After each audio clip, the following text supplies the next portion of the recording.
లక్షద్వీపుల రాజధాని ఏది? కవరత్తి. లక్షద్వీపులు భారతదేశంలోని ఒక కేంద్రపాలిత ప్రాంతం, యూనియన్ టెరిటరీ. ఇది అరేబియా సముద్రంలో ఉంది. లక్షద్వీపులు మొత్తం 36 దీవులతో ఏర్పడిన ద్వీప సమూహం. ఇండియన్ ముస్లిం లీగ్ ఏర్పాటు అయిన సంవత్సరం ఏది? ఇండియన్ ముస్లిం లీగ్ 30 డిసెంబర్ 1906 స్థాపించబడింది. స్థాపన స్థలం ఢాకా, ప్రస్తుత బంగ్లాదేశ్ రాజధాని. ఈ లీగ్ స్థాపనకు ముఖ్య ఉద్దేశ్యం ముస్లింల రాజకీయ హక్కులను కాపాడడం. మొదటి అధ్యక్షుడు ఆగాఖాన్. బక్సర్ యుద్ధం జరిగిన సంవత్సరం ఏది?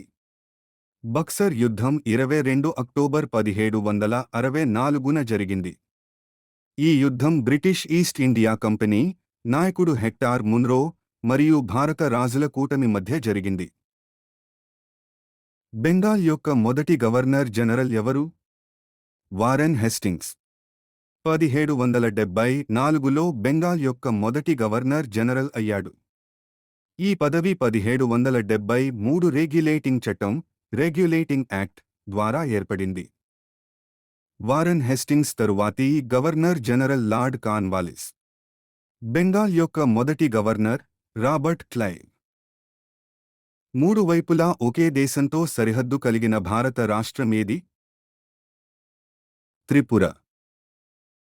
త్రిపుర భారతదేశం యొక్క ఈశాన్య రాష్ట్రం.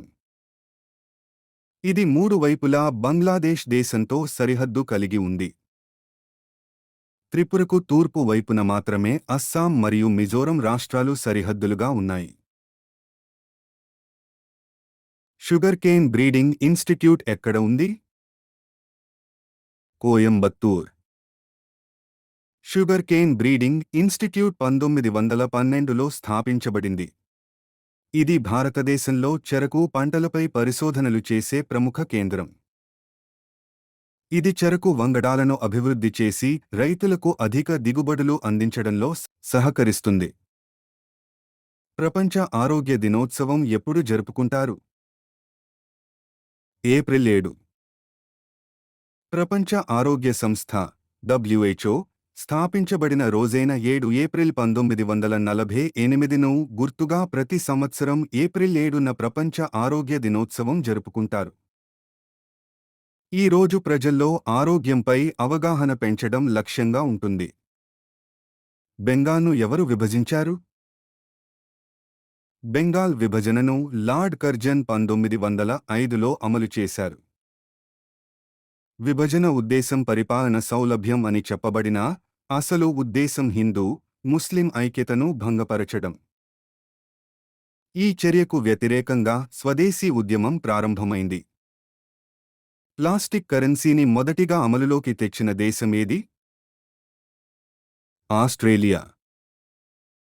పేపర్ నోట్లకు బదులుగా ఎక్కువ కాలం నిలిచే పాలిమర్, ప్లాస్టిక్ నోట్లను మొదటగా ఉపయోగించిన దేశం ఆస్ట్రేలియా. ఇది 1988లో ప్లాస్టిక్ కరెన్సీని ప్రవేశపెట్టింది. పండ్లలో చక్కెర ఏ రూపంలో ఉంటుంది? ఫ్రక్టోస్. ఫ్రక్టోస్ను ఫ్రూట్ షుగర్ అని కూడా అంటారు. ఇది సహజసిద్ధమైన మోనోశర్కర మోనోసాక్కరైడ్ అంటే ఒకే చక్కెర అణువుతో కూడిన చక్కెర. ఇది ముఖ్యంగా పండ్లలో, తేనెలో ఉంటుంది.